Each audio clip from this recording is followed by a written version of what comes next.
The following tape is a segment originating from Ed Parker's videos on advanced concepts and principles of kenpo.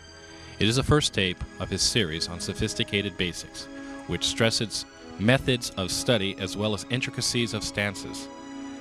As you view the material, take note of the methods used to create interest in viewing Ed Parker's kenpo from new and varied perspectives.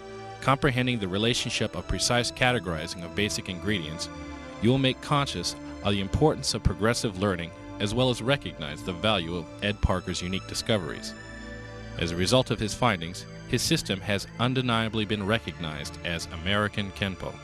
Let us now hear from Senior Grandmaster Ed Parker himself.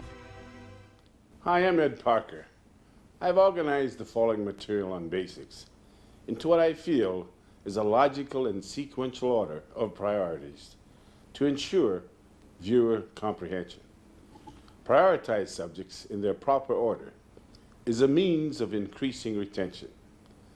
American Kenpo is divided into three major divisions: basics, self-defense, and freestyle or sparring. Each are further broken down into subdivisions. Technically speaking, basics are all physical moves or gestures executed with specific intent or purpose. Depending upon how these moves or gestures are employed, they can be defensive, offensive, or can accomplish both purposes simultaneously. When applied, they can be used to oppose, ride, borrow, or steal force, feint, sprain, dislocate, fracture, rupture, maim, rip, tear, claw, hook, poke, slice, rake, buckle, check, maneuver, trip, grab, lock, twist, pinch, butt, bite, throw, pull, along with numerous other accomplishments. Stated differently, basics are the fundamentals of kenpo that aid in the development of the mind and body in its preparation for physical combat. Like other fields of learning, its roots stem from a logical and systematic foundation. Paralleling our written language, each move learned, whether defensive or offensive, can be considered an alphabet of motion. When alphabets of motion are combined, they form words of motion. Combinations of words of motion then form sentences of motion.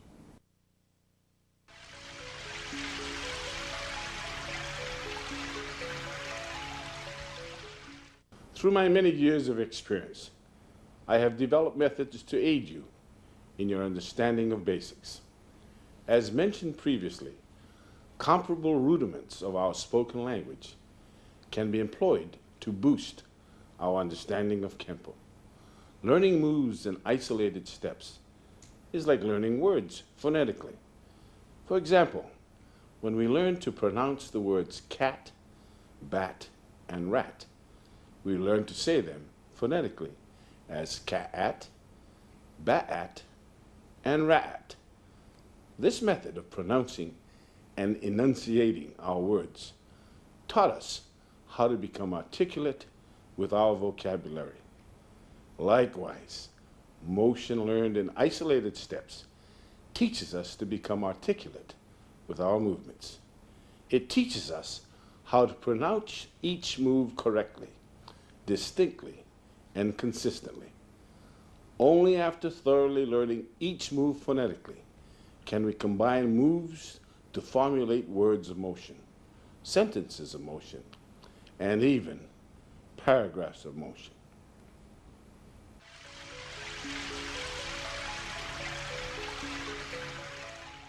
Another method that can be employed is by the numbers. Teaching basics via phonetics is like teaching movements by the numbers. Utilizing this method accentuates correct hand or foot positions. It additionally teaches the value of torque, complete utilization of body weight, and all other factors necessary to complete and or maximize a move. The by the number method is not to be used in a realistic situation. Once your moves are learned phonetically and maximum power is experienced, numbered stages are eliminated and direct action takes precedent. Just as we do not speak to each other phonetically on a daily basis, likewise, phonetics of motion are also dropped during the course of higher learning and or actual combat.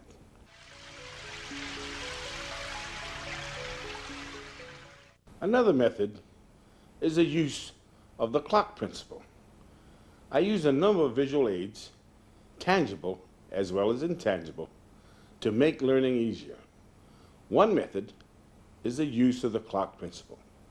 This is a mental visual aid used to teach you the proper positioning of your feet and hands in the performance of your basics, forms, or they call it basics in motion, self-defense techniques, freestyle techniques, etc.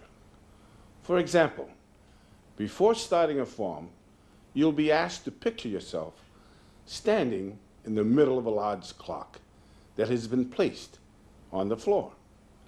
The wall you face when first starting represents 12 o'clock. To your right, 3 o'clock. Directly behind of you, 6 o'clock. And to your left, 9 o'clock.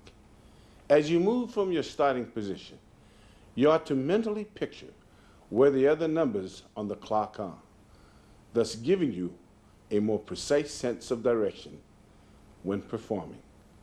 This principle also applies while learning self-defense techniques.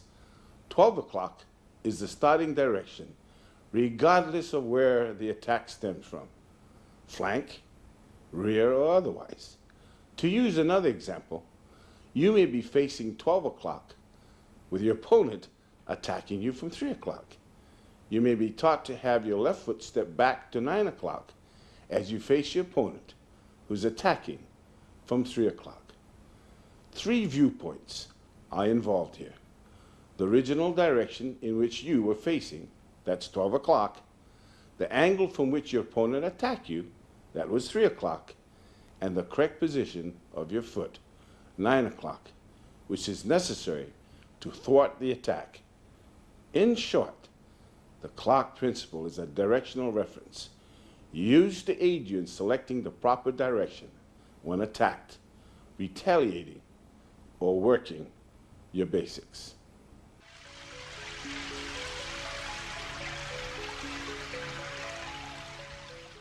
To further enhance retention, I employ the mathematic and geometric symbol concepts.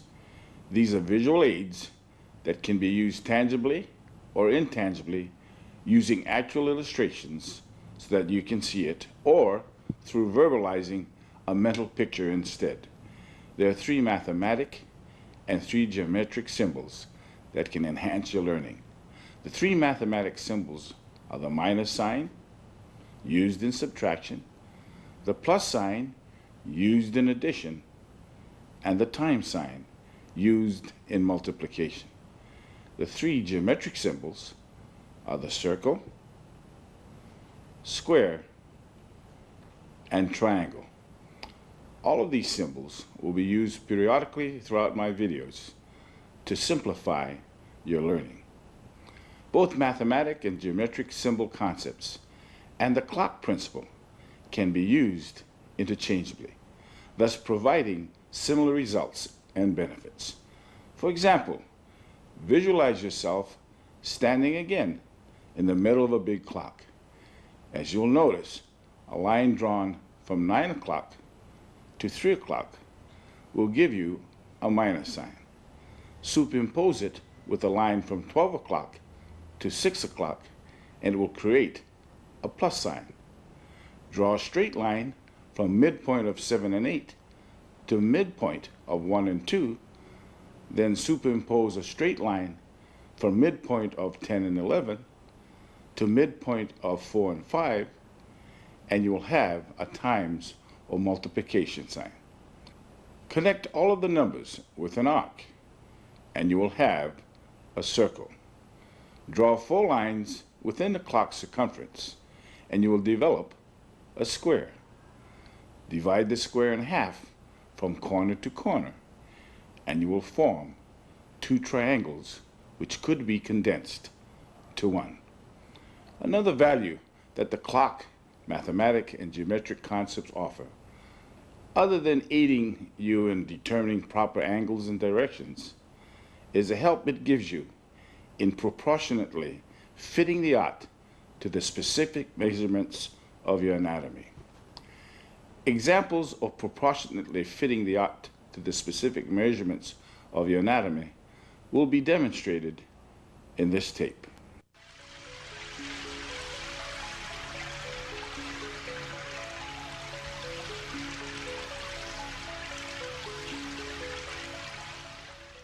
A more sophisticated visual aid encompassing all of these methods, in addition to others, can be found in the universal pattern. This pattern is the most important catalyst contributing to my creative knowledge. Through it and by it, I've been able to extensively structure American kenpo. It has opened up untold avenues that have given me answers beyond my comprehension. Because of it, I have learned to effortlessly convert embryonic moves to sophisticated moves and to differentiate between the terms opposite and reverse, especially when applying them defensively as well as offensively. To get a trifle idea of how it can be applied, visualize yourself in the middle of a completed universal pattern.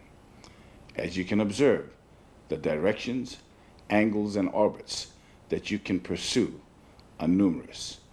If you were to take 1/9 of the pattern, pull out some of the smaller patterns contained within, a number of benefits can be derived.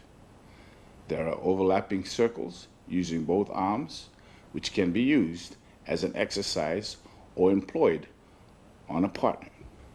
The horizontal figure 8 using a single arm can also be used as an exercise or employed on a partner. Following a path of action from an extended outward block into an inward forearm block, use a pattern of a shaded square. As you can observe from the few samples shown, it would take a number of tapes to explain the universal pattern in its entirety. However, other applications can be viewed throughout my series of tapes.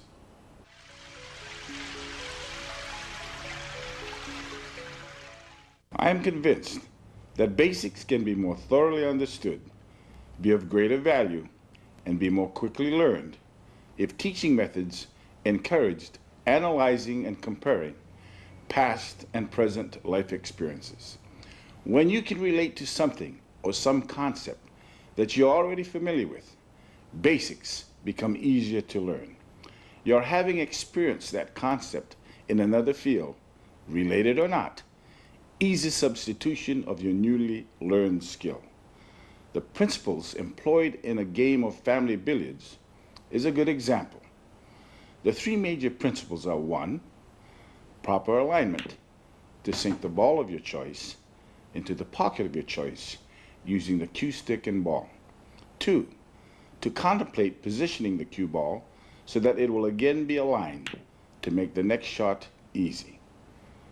And 3, should your winning streak end, have the ability to place the cue ball in an awkward position to disallow your opponent from making a clear shot. To cite another example, let us examine the study of our alphabets. We have learned that alphabets can be written in uppercase or lowercase. Of interest, defensive and offensive movements are comparably applied. Let us examine a left punch to your head followed by a right punch to your stomach. To defend yourself, let us use a right extended outward block to the left punch and a right inside downward elbow block to the right punch. You'll find that the blocks are much faster and safer than if we were to use our right fist to block the punches. The parallel here is that the high extended outward block is an uppercase movement, whereby the second block is a lowercase movement.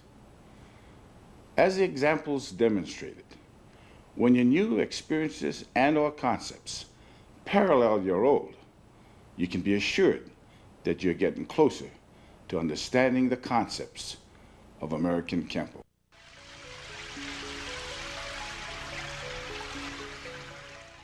Another unique teaching technique, which I often employ while teaching basics, is the rearrangement concept. Since many are only interested in obtaining sufficient knowledge of how to cope with average encounters, the rearrangement concept works well.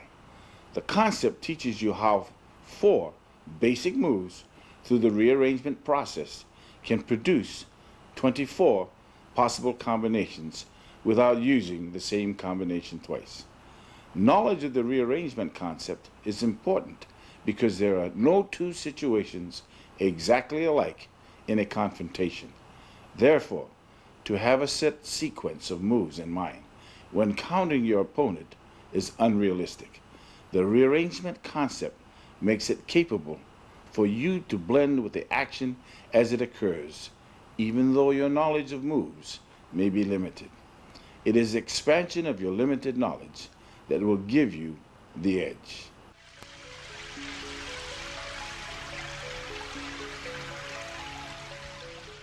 There are 2 rearrangement concepts, the numerical and the alphabetical.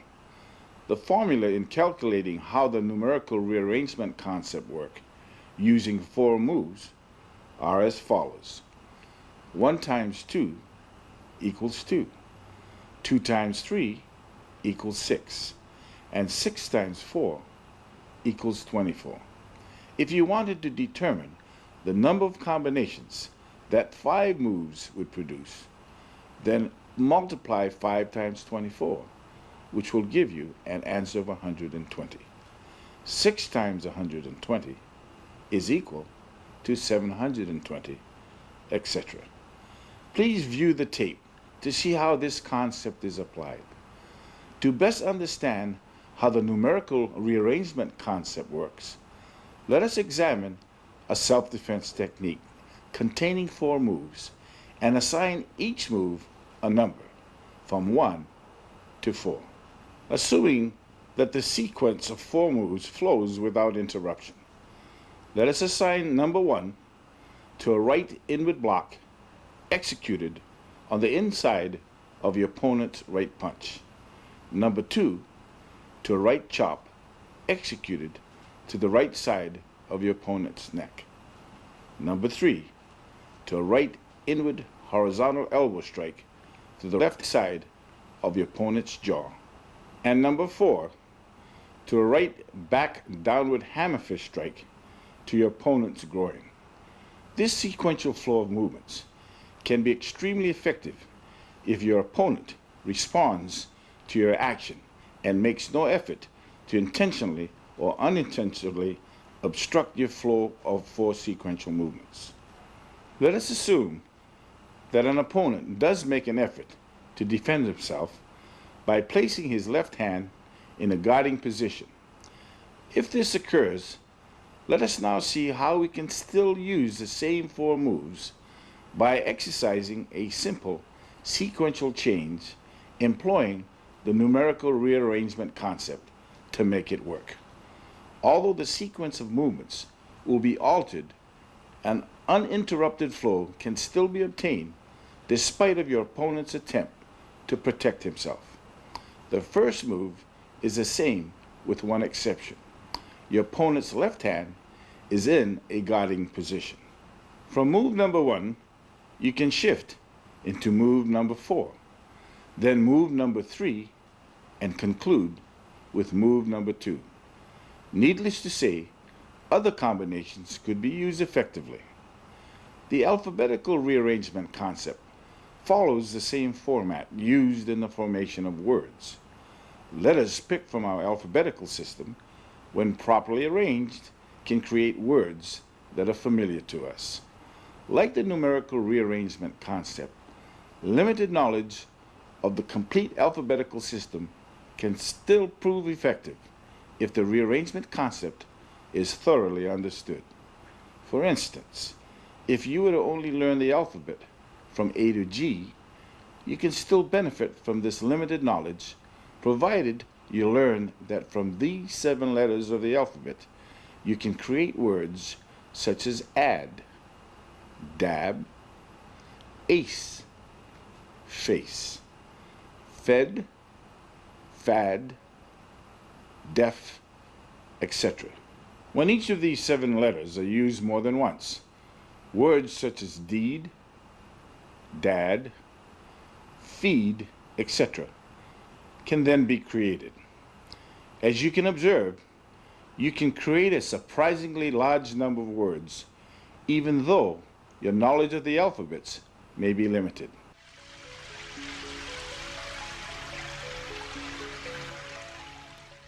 This and the succeeding videos in this series describe the 5 major categories of basics that comprise American kenpo.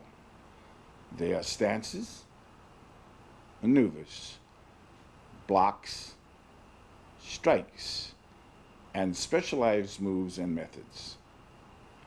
Of the first 4 major divisions, stances are literally postures of defense and offense. Maneuvers are methods of travel and or body positioning to enhance defense or offense. Blocks are methods of defense. And strikes are methods of offense. The 5th division identifies those moves and methods that cannot be categorized under the first 4 divisions and that unquestionably contain individual characteristics of their own.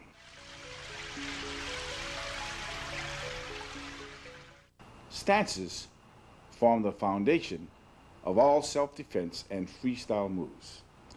As we explore them, they are divided into the attention, horse, bow and arrow, kneel, cat, twist, one-leg stance, and specialized.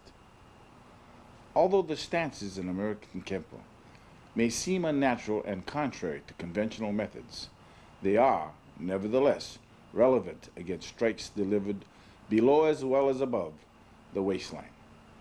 Stance considerations also encompass the possibility of multiple attacks. Many benefits can be derived from stances. They improve balance, give automatic protection to vulnerable areas, can be used to increase or decrease distance, aid in increasing one's power, assist in buckling, checking, or breaking an opponent's leg, allows for greater maneuverability, enhances an individual's peripheral vision, and much more. Stances can be learned in a variety of ways. The simplest procedure is to learn stationary stances. This method allows you to concentrate on upper body movements only.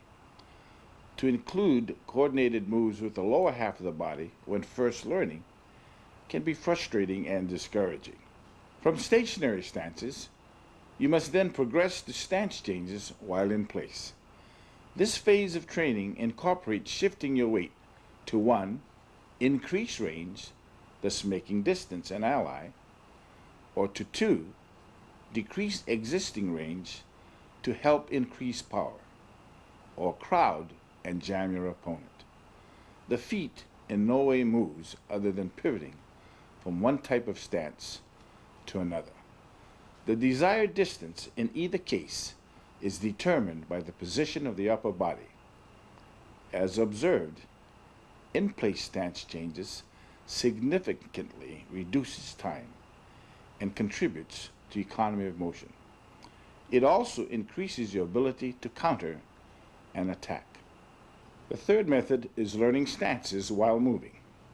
When this occurs, they can also be classified as foot and body maneuvers, depending upon what you wish to accomplish, and as circumstances dictate. You can walk, cross over, cross back, slide, shuffle, hop, skip, jump, or leap with them. When combining these methods, stances can be lost in transition, since they are not intended to be held for any length of time, except to help the flow of motion. However, if you were to isolate each move, specific stances would be distinguishable. Through continuous practice, you will execute stance changes in motion with balance, poise, and power. Ultimately, you'll also learn to relax, maintain correct form, and move with effortless speed. Each stance must be tailored to the width, depth, and height of each individual.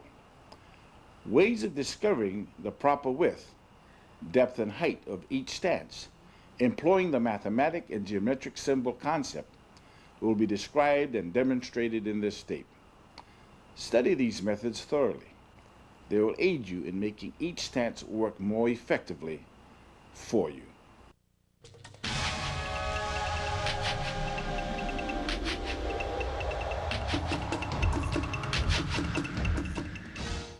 The attention stance is a disciplinary stance used to convey instructions. It is also an intro move prior to reacting to a command. Though primarily used for class instructions, it can, on rare occasions, be employed in combat.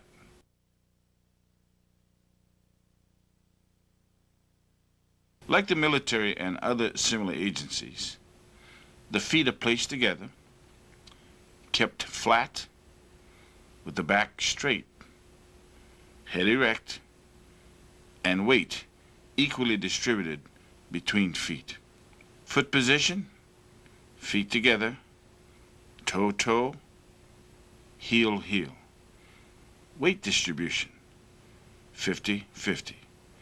Reason and purpose, to convey instructional information, to teach discipline and respect, and help you to be more attentive.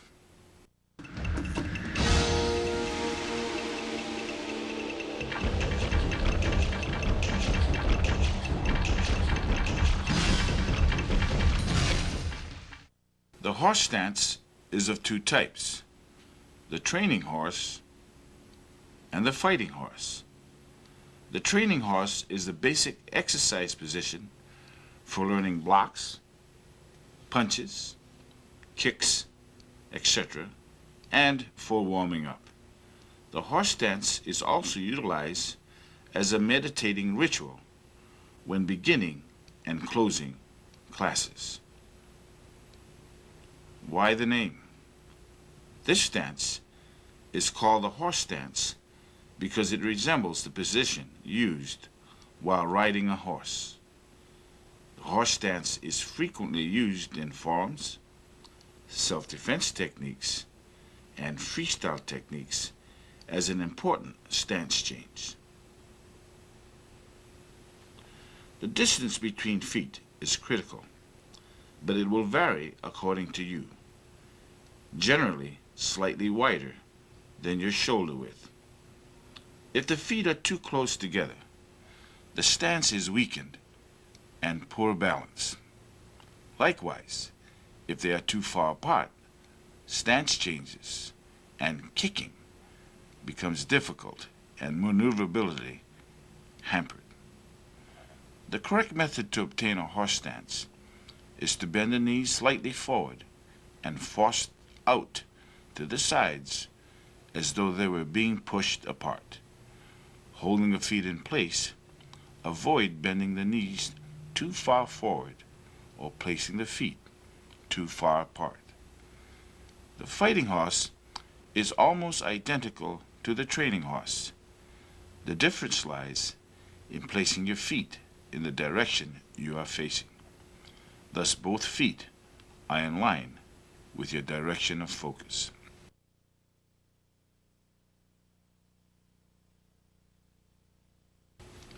Analytical study of the horse stances. Keep your chin up. Relax your shoulders. Keep your head erect and body perpendicular to the ground. Force your knees out and away from you. Place greater stress on the outer portion of your calf muscles. Your feet should be slightly wider than the width of your shoulders. Once the proper width has been determined, bend both of your knees naturally and comfortably, and you will automatically find your proper height. An interesting comparison. The knee can be compared with a shock absorber and should, therefore, be thought of as one. It should remain flexible between moves, remaining stable when and where necessary, and subject to instant directional change. The width, depth, and height of a stance must correspond with your dimensions. To give specific measurements is absurd. The training horse involves height and width only, whereas the dimensions of the fighting horse are restricted to height and depth. The following method can be used to correctly determine dimensions related to you. Place both feet together. Turn both heels out. Turn the toes of both feet out. And conclude by comfortably turning both heels out again. The method just described teaches you how to proportionally find your width. Once determining your width, squat comfortably and you will automatically obtain your proper height. In time, a step to your right or left will be sufficient to find the proper width of your training horse stance. The fighting horse basically has no width.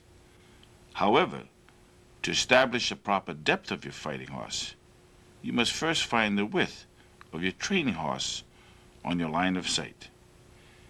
After establishing this, have your head and eyes turn in the direction of your line of sight. Already having obtained the depth of your fighting horse, have both of your knees bend comfortably to establish your correct height. An added help. Please observe the following as a means of correcting the width of your horse stance. As your knees are forced out, they should bow out so that the sides of your calf muscles protrude slightly beyond the width of your ankles. Notice how this angle prevents a foot stomp originating from the top and side of your calf muscle from injuring your foot. Data summation of the training horse stance. Foot position. Feet should be slightly wider than the width of your shoulders. Toes in, heels out. toe, toe, heel, heel. Weight distribution, 50-50. Weight is forced out to the outside edges of your feet. Reason and purpose, to teach stamina and patience. A training stance which allows one to concentrate on hand movements only without being distracted by the synchronization of foot maneuvers. Data summation of the fighting horse stance. Foot position, both feet are pigeon-toed with one foot ahead of as well as directly behind the other. It is like a training horse with the opponent to the flank.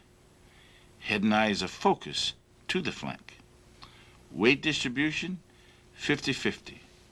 Knees are forced away from each other. Reason and purpose. Minimize target areas. Allow for a faster shuffle, side or back kick.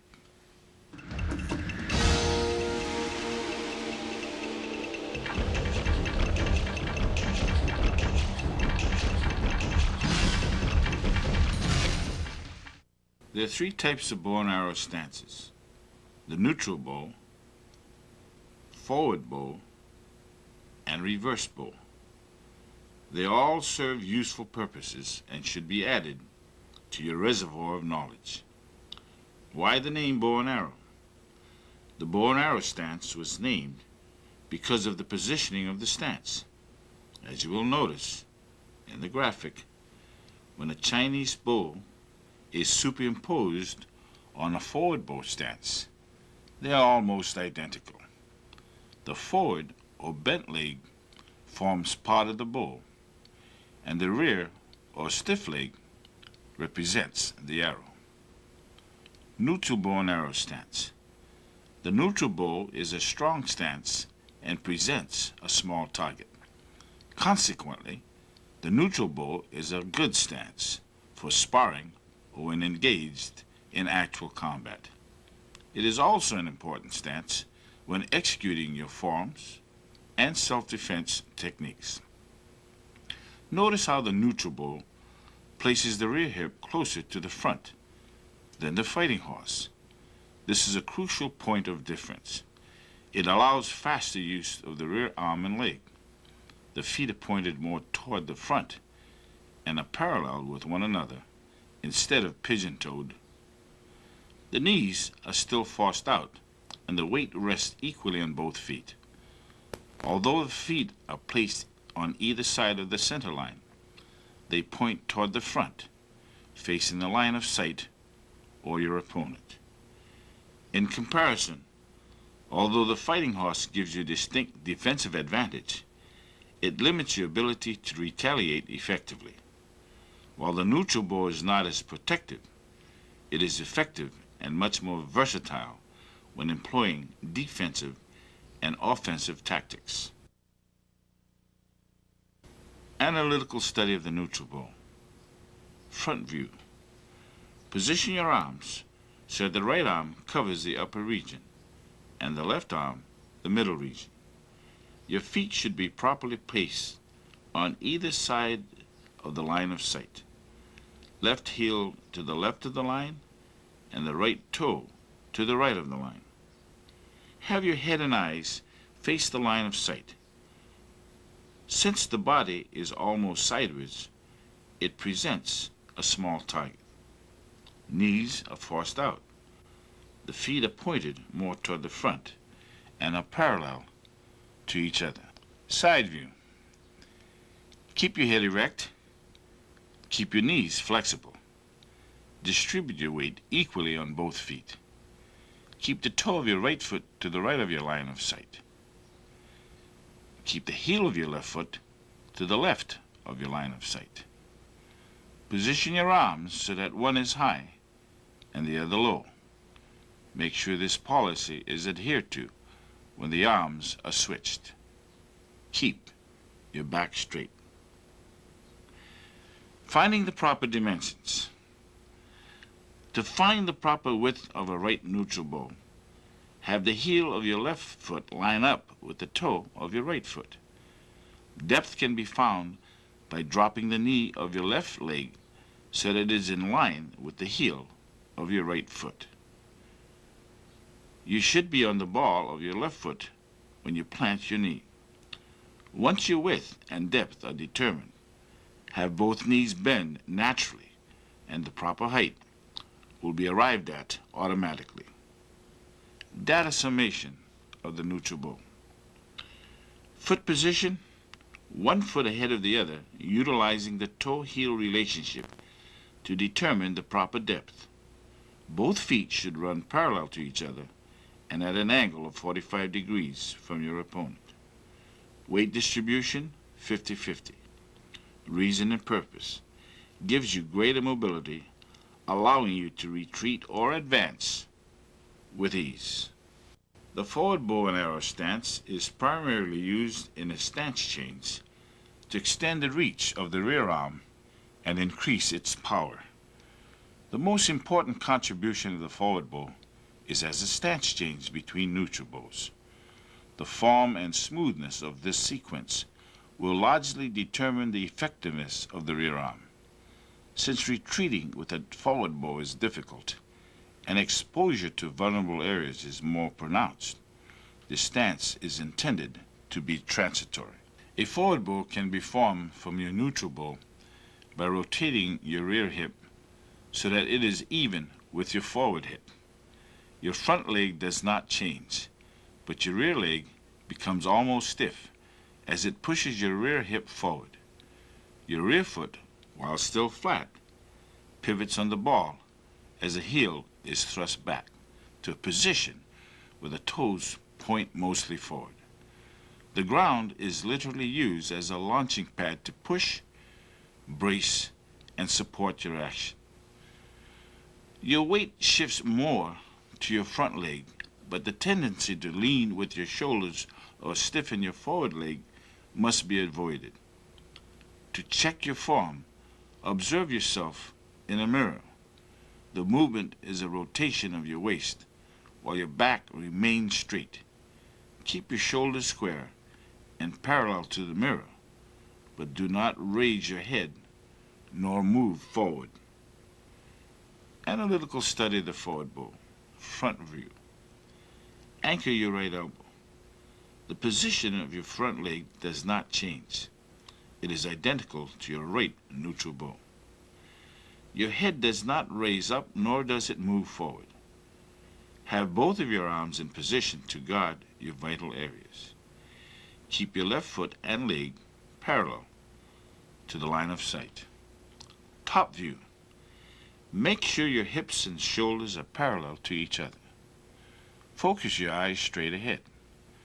Have the heel of your left foot anchored to the ground.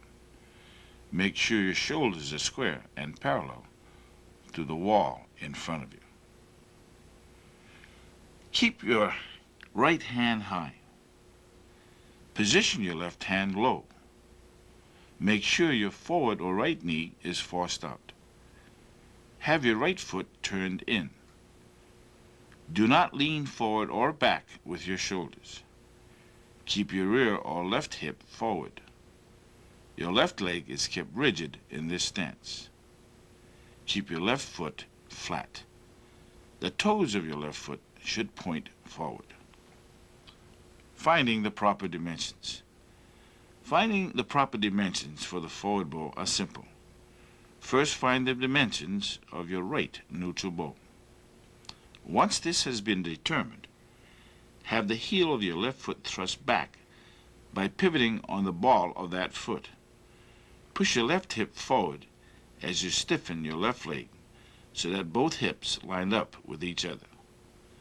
Upon completing this adjustment, all dimensions, width, depth, and height would be established automatically. Data summation of the forward bow. Foot position, one foot is ahead of the other with your right foot at a 45-degree angle from your opponent and your left foot at a 90-degree angle from your opponent. Basically, a toe-heel, heel-knee relationship. Weight distribution, 60-40. 60% of your weight is on the right or forward leg, and 40% is on your left or rear leg. reason, and purpose, gives you greater reach, enhances your power, and allows you a greater foundation with which to brace yourself. It is useful as a leg check, buckle, or break. Reverse bow and arrow stance. The reverse bow and arrow stance is essentially the same as a forward bow, with the head and shoulders turned to the back. As a stance change, the reverse bow serves three primary purposes. One, it creates distance by pivoting away. Two, rotation can increase the power of certain strikes. And three, as the leg stiffens, it can buckle or sweep. Analytical study of the reverse bow, front view. Have your rear arm protect your upper region. Have your forward arm protect your lower region. Keep your rear knee bent. Keep your forward leg stiff. Top view. Make sure your shoulders are parallel to your line of sight. Keep your forward foot flat. The foot position is the same as a forward bow, with the exception that the head and eyes are turned into the opposite direction. Side view. Have your head and eyes turned toward the opposite direction after establishing a forward bow.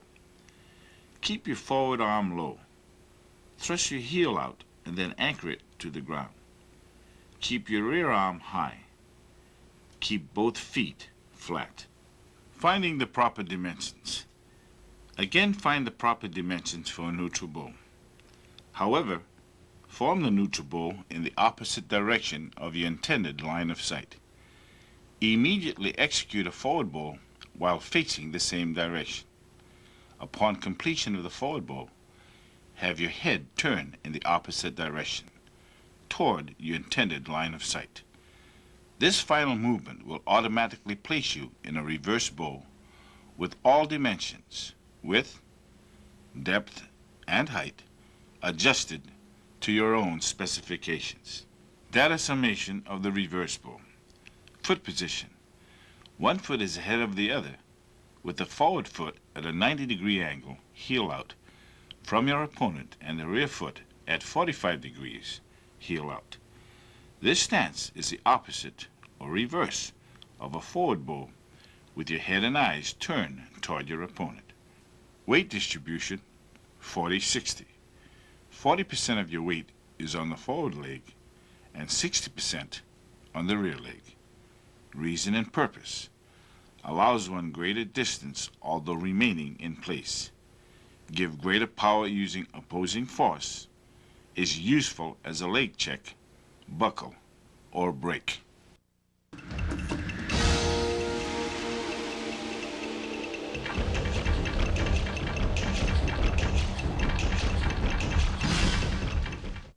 Kneel stances.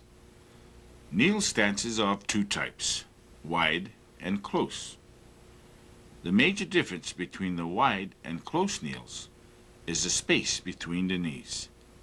The feet are basically the same distance apart in width as a neutral bow, but may vary in depth depending on circumstances. Three facts explains its use. 1. The body drops in height, thereby giving power to your downward strikes, as it employs the principle of gravitational marriage, avoids an attack by going under it, or to help reach a low target.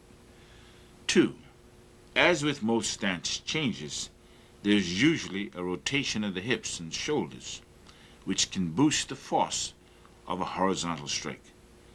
The combination of change in height plus the rotation will increase the effectiveness of a strike moving diagonally downward. 3. The rear knee drops down and may therefore act as a weapon, as a check or a pin, or as a push to buckle an opponent's leg. Although the wide kneel has greater stability, the fact remains that a close kneel can be extremely useful offensively as well as defensively. Both should not be overlooked, since they are definitely alphabets of motion that can help increase your vocabulary of motion. Wide kneel stance.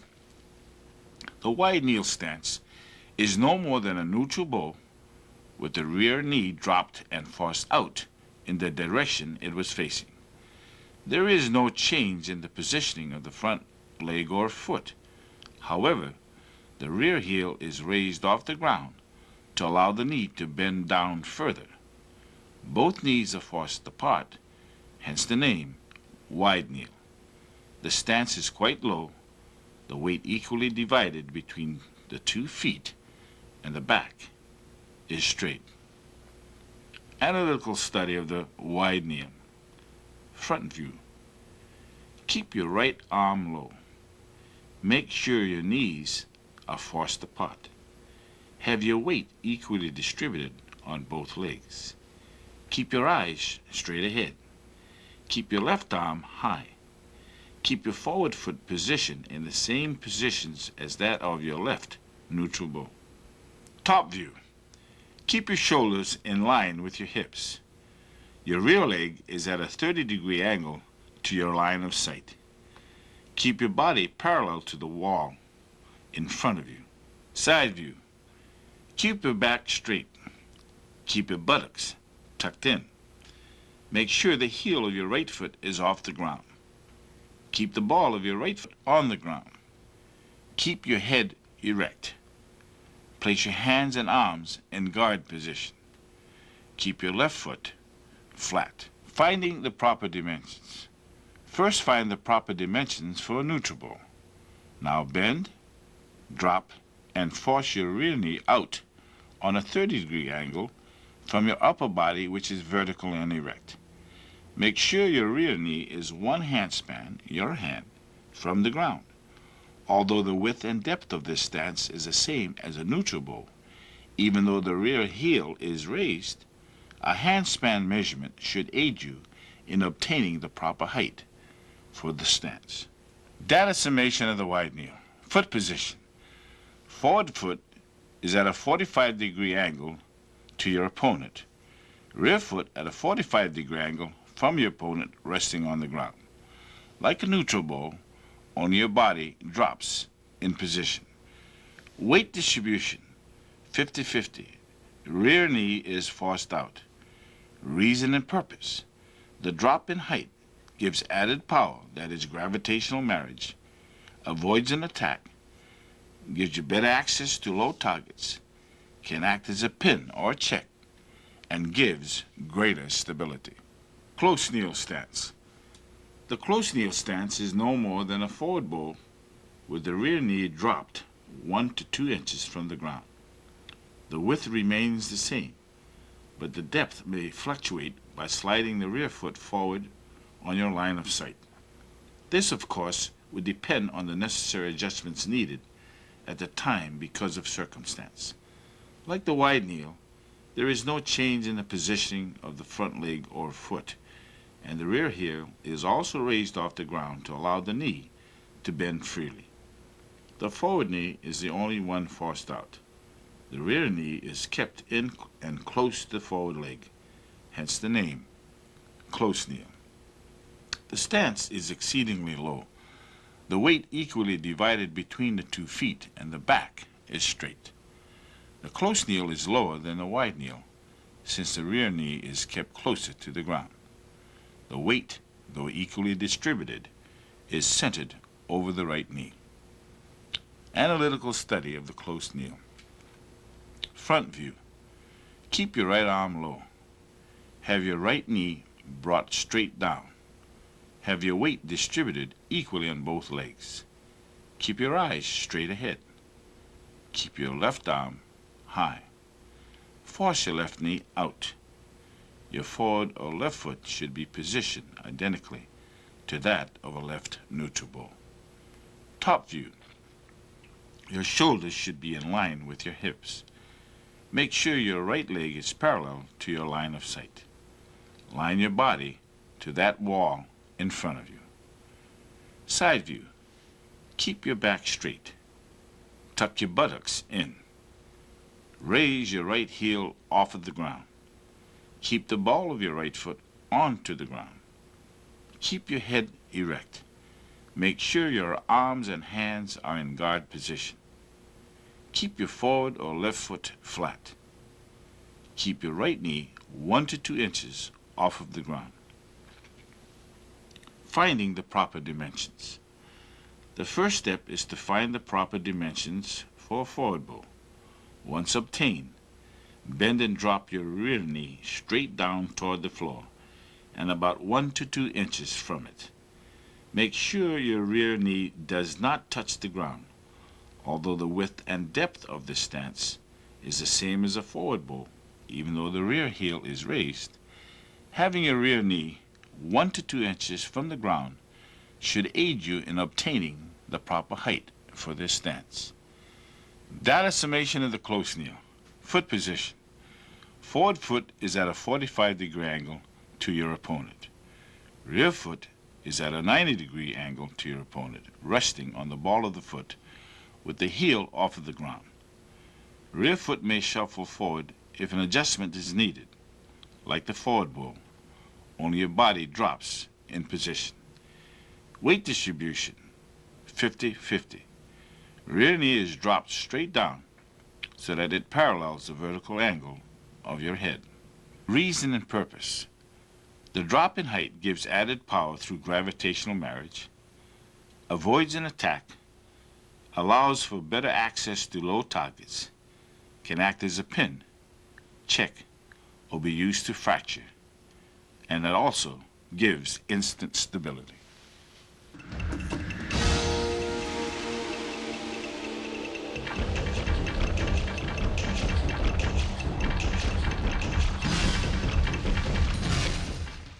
The cat stance also consists of 2 types, 45-degree and 90-degree stances.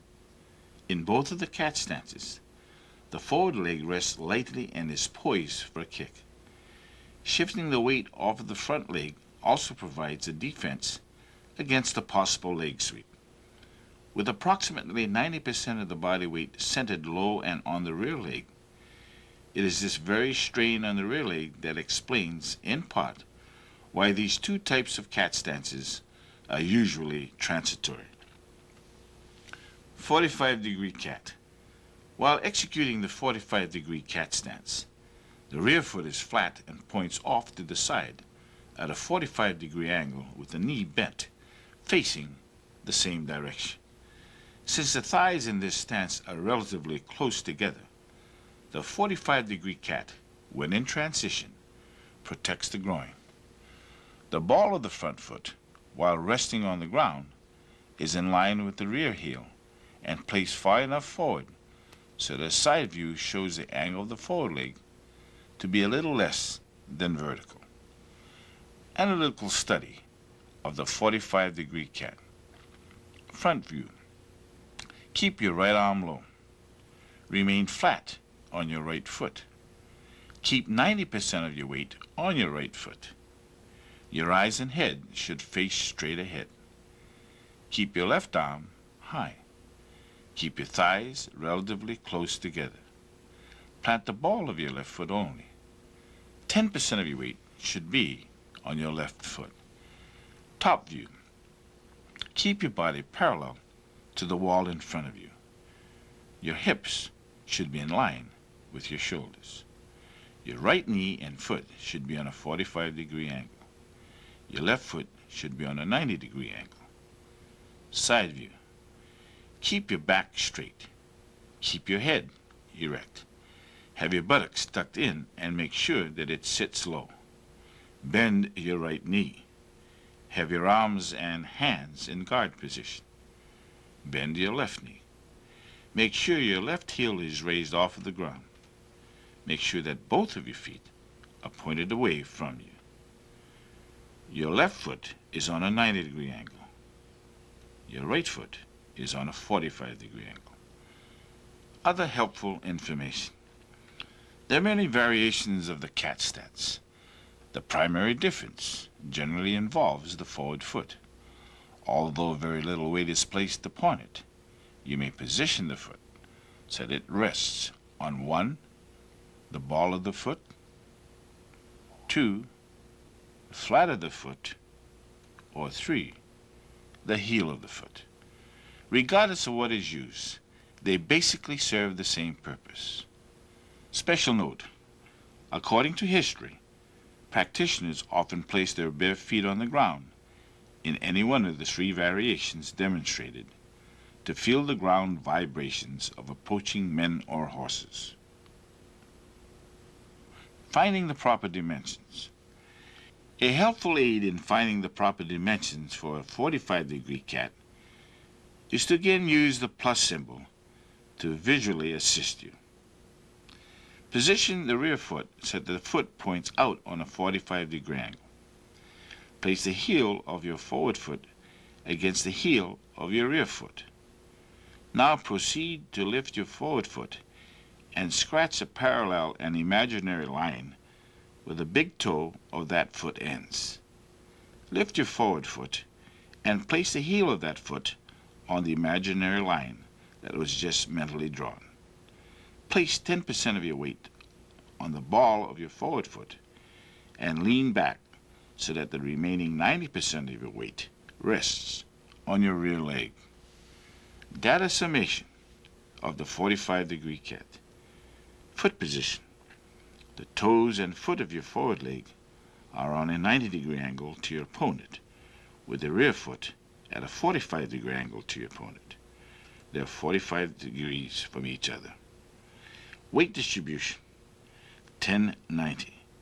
10% of the weight is on the forward leg, 90% on the rear leg.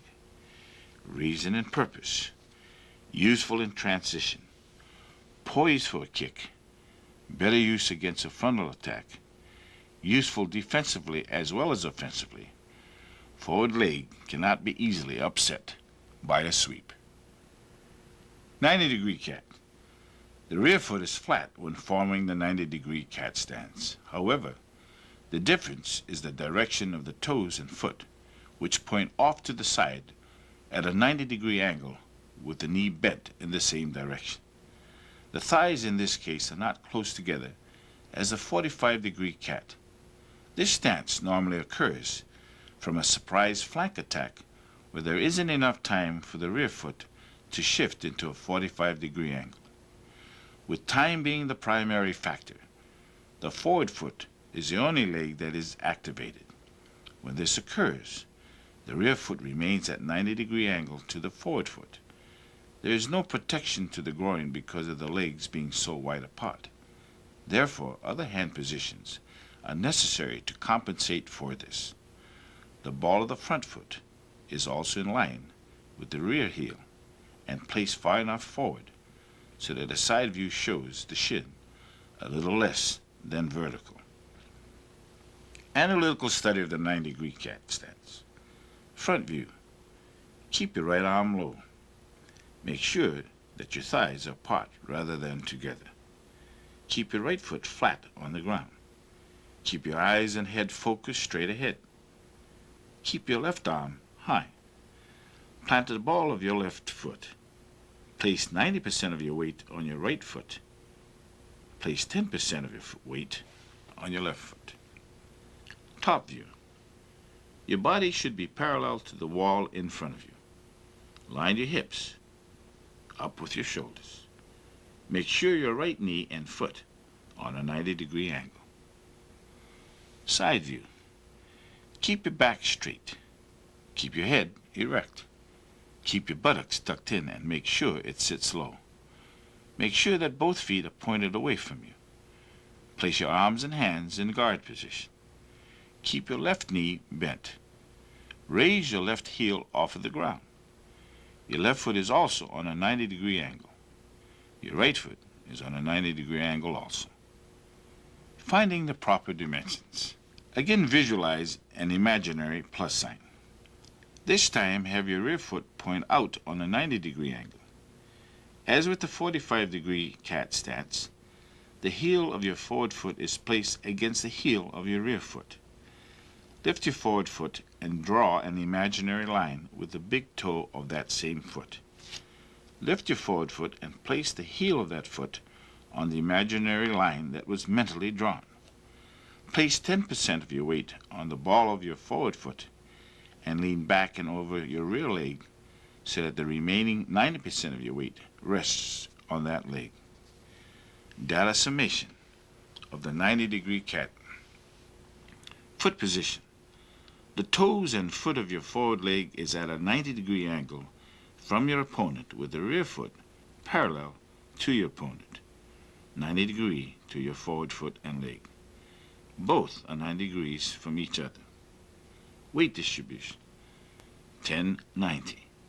10% of the weight is on the forward leg, 90% on the rear leg. Reason and purpose. This stance is useful in transition when you're poised for a kick.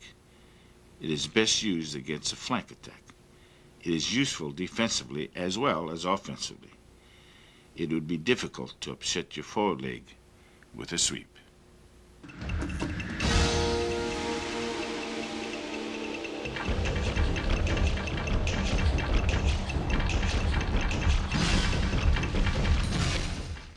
The twist stance is of two types, front and rear. Both have numerous applications. They are more commonly used as a means to advance or retreat without rotating the trunk of the body, or they may be used as a stance change to protect the groin, to break a leg, to check, or when rotating out of the stance, they may be used to switch the forward and rear arms without shifting the feet. When assuming the stance, they can be used as a follow-through for a sweep or kick, and on occasion, they may be used as deceptive moves when freestyling. Twist is a short term for twisted horse, so called because the stance can be readily formed from a horse stance by twisting the waist and allowing the feet to pivot freely. A good twist sits quite low and maintains half weight on the ball of the rear foot. With practice, both twist stances can be held comfortably, since strength comes from resting one knee on the calf of the other. Front twist. An easy method to form a front twist stance, other than twisting into it from a horse stance, is to start from a left neutral bow and have the rear or right foot slide directly forward and past the front foot, while the toes of the right foot continue to point off to the side. As your weight moves forward, the heel of the stationary or left leg comes off the ground, permitting the knee of the same leg to bend forward until it rests on the calf of the right leg. The right foot lies flat on the floor. The feet are now basically at right angles, a little less than the width of a horse stance apart. Once positioned in the front twist, the shoulders or hips do not rotate, and the maneuver prior to establishing the front twist is called a right front crossover. Analytical study of the front twist. Front view. Keep your eyes and head focused forward. Keep your right arm low. Keep your right foot flat. Distribute your weight equally on both legs and feet. Keep your left arm high. Have your left knee rest on your right calf. Do not allow any space between your legs. Have your left foot rest on the ball of the foot only. Top view. Keep your hips in line with your shoulders. Your right foot should also be parallel to the wall in front of you. Keep your upper torso on a 45-degree angle to the wall in front of you. Side view. Keep your back straight. Keep your buttocks tucked in. Bend your left knee and have it rest on the center of your right calf. Make sure your left heel is off of the ground. Keep your head erect. Place your arms and hands in guard position. Keep your right knee bent. Keep your forward foot flat and have it point out and away from you. Finding the proper dimensions. First, find the proper dimensions for a left neutral bow. Now slide the rear or right foot directly forward and past the front or left foot. so that it is approximately half the distance or width of what a horse stance would be for you. This maneuver will aid you in obtaining the proper width and depth of your front twist stance. To obtain the proper height, rest your left knee on the calf of your right leg and drop your body weight so that it securely rests on your right calf. Do not allow any space between your legs. Data summation of the front twist. Foot position. Forward foot is parallel to the opponent and placed flat on the floor. Rear foot is on a 45-degree angle to your opponent and on the ball of that foot. Weight distribution, 50-50. 50% of the weight is on the forward leg, 50% on the rear leg. Reason and purpose. Used in transition when going either forward or backward. Allows for a fast drop in height. Used to stop with. To conceal the rear leg prior to kicking with it. Protects the groin. Assists in breaking a leg as a check or used as a sweep.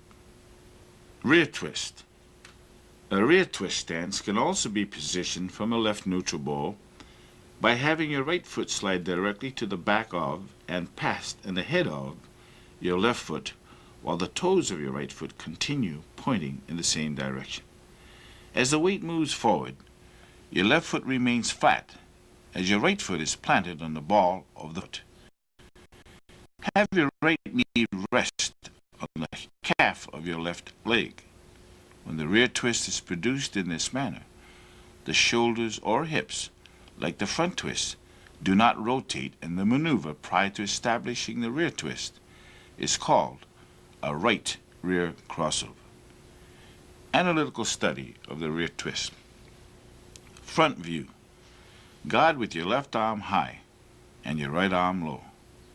Keep your left foot flat. Balance your weight equally on both of your legs. Keep your eyes and head focused forward. Place your right knee on your left calf. Do not allow any space between your legs and thighs. Plant the ball of the foot only. Top view. Have your hips line up with your shoulders. Place your left foot on a 45-degree angle to the wall in front of you. Place your body on a 45-degree angle to the wall in front of you. Have your right foot face you in a vertical and upright position. Side view. Keep your back straight. Tuck your buttocks in and sit low. Bend your right knee. Keep your head erect. Place your arms and hands in guard position. Bend your left knee. Raise your right heel off of the ground. Have your right foot point in and toward you. Have your left foot point away from you.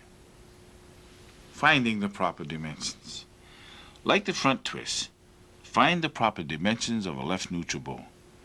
This time, slide your right foot directly to the back of and past and ahead of your left foot, so that it again travels approximately half the distance or width of a horse stance as it pertains to you. This maneuver will aid you in obtaining the proper width and depth of your rear twist stance. From this position, drop your body weight so that your right knee rests securely on top of your left calf. Thus, your proper height is obtained. Data summation of the rear twist. Foot position.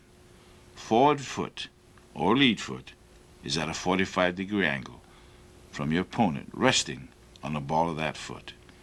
Your rear foot, which is originally the forward foot, is parallel to your opponent and rests flat. Weight distribution, 50-50. 50% of the weight is on the forward leg and 50% on the rear leg. Reason and purpose. Used in transition when going either forward or backward, allowing for a fast drop in height. Used to stop with, to break or check, and to protect the groin.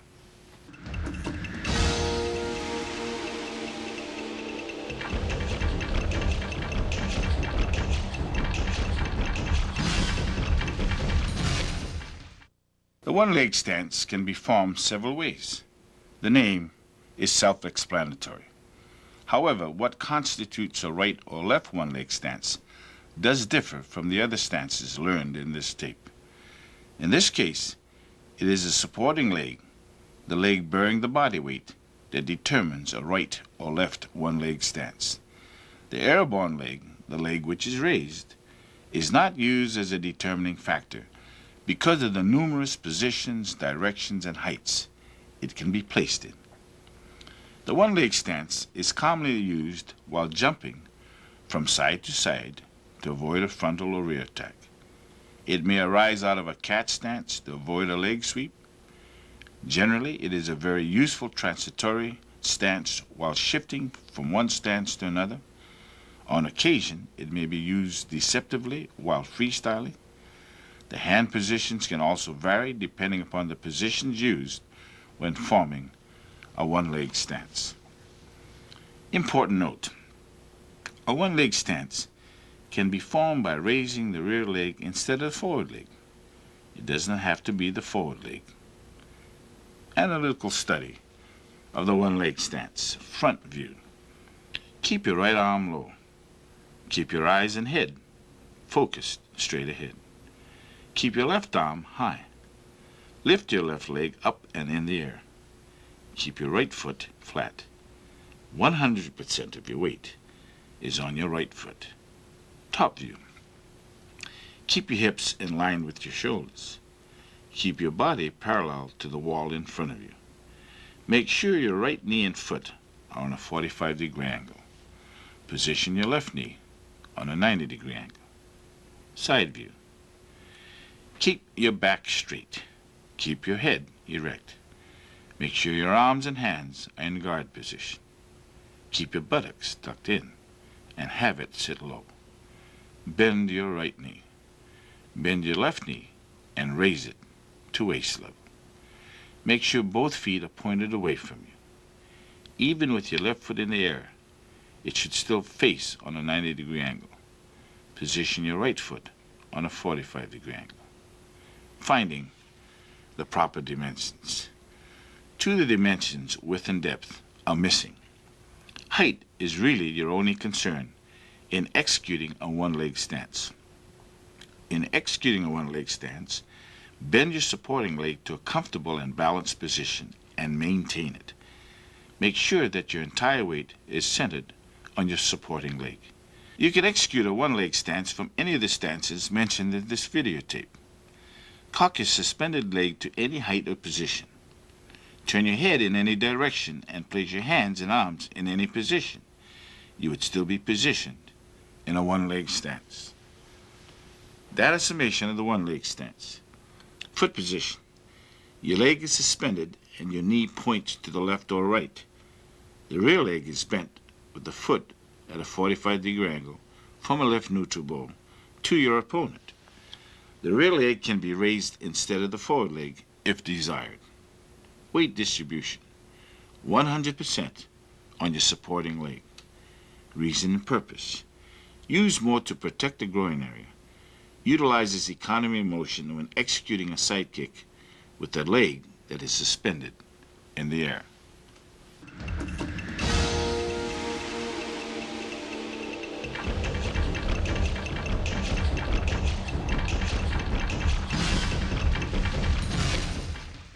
The two specialized stances are the concave and the diamond stances. Because they are transitory stances used to heighten as well as support the effects of a technique, they will be demonstrated and not explained as heretofore presented.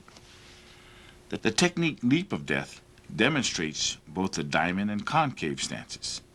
The technique also employs a number of the stances previously discussed and how the clock principle satisfactorily pinpoints direction. Please note the employment of the left transitory neutral bow, left reverse bow, left forward bow, left close kneel, and right close kneel stances. Leap of death is for a front right step through straight punch.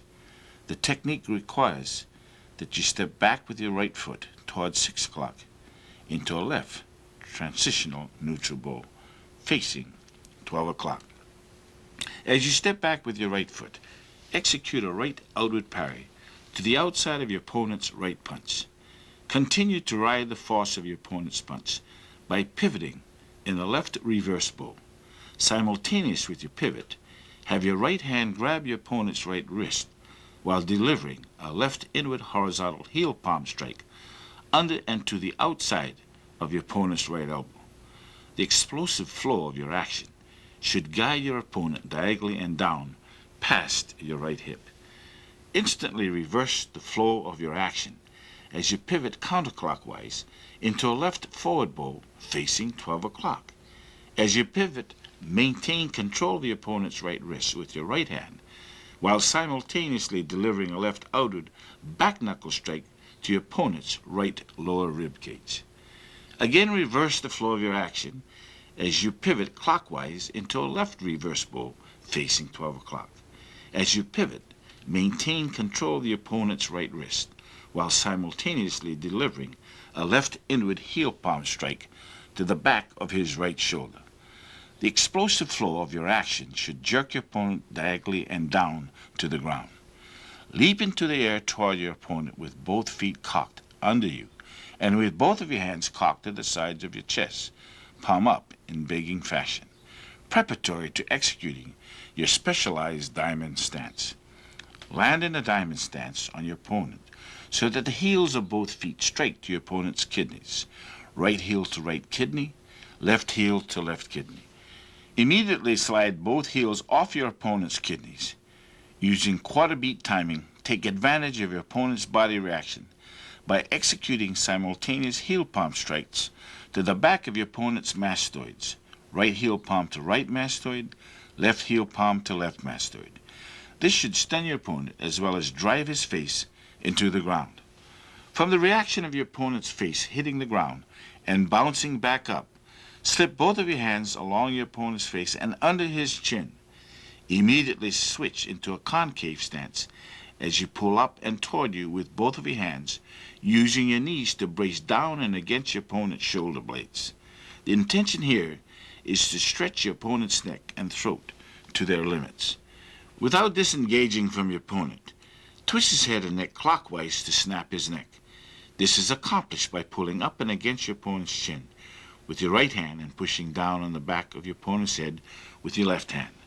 With your right hand now cocked to your right ear, palm out, and your left hand pushing your opponent's head down, immediately follow up by pivoting to a left close kneel stance as you deliver a right inward handsword to the bridge of your opponent's nose. This should break his nose. Switch into a right close kneel stance as you drop your left knee onto your opponent's upper spine. With this action, simultaneously execute a left hand push to the back of your opponent's head to again force his face to the ground. Using your opponent's body as a springboard, bounce up, leap, and turn your body counterclockwise in midair. Using the synchronization of your rotational force and marriage of gravity, land with your left foot to the right of your opponent's body as you deliver a right downward looping roundhouse kick to your opponent's head. Be sure to bend your left knee deeply when executing your right roundhouse kick. From the point of contact of your right kick, execute a right front crossover and cover out twice toward 1030. The designation of a left or right stance is determined by the lead or forward leg as well as the direction you are facing in the case of both head and eyes at the time each stance is established. The only exception rests with the one-leg stance. Because the suspended leg can be found in a number of positions and directions, it is the supporting leg that determines whether the one-leg stance is left or right.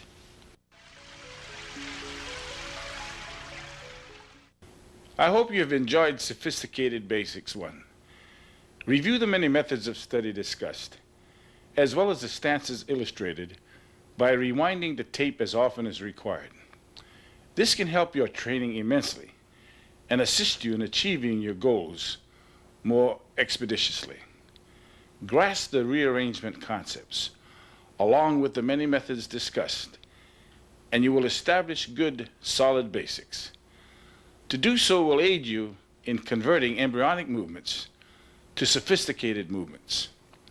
Obviously, there are many approaches to teaching basics.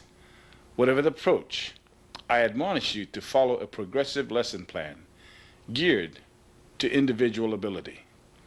Determine your strong points as well as those that come naturally. Then proceed to cultivate these positive attributes first. An important reminder: the information contained in this and future tapes covers a vast array of experiences. It is for the novice as well as the advanced practitioners. Therefore, you are cautioned to practice only those exercises paralleling your ability and skill.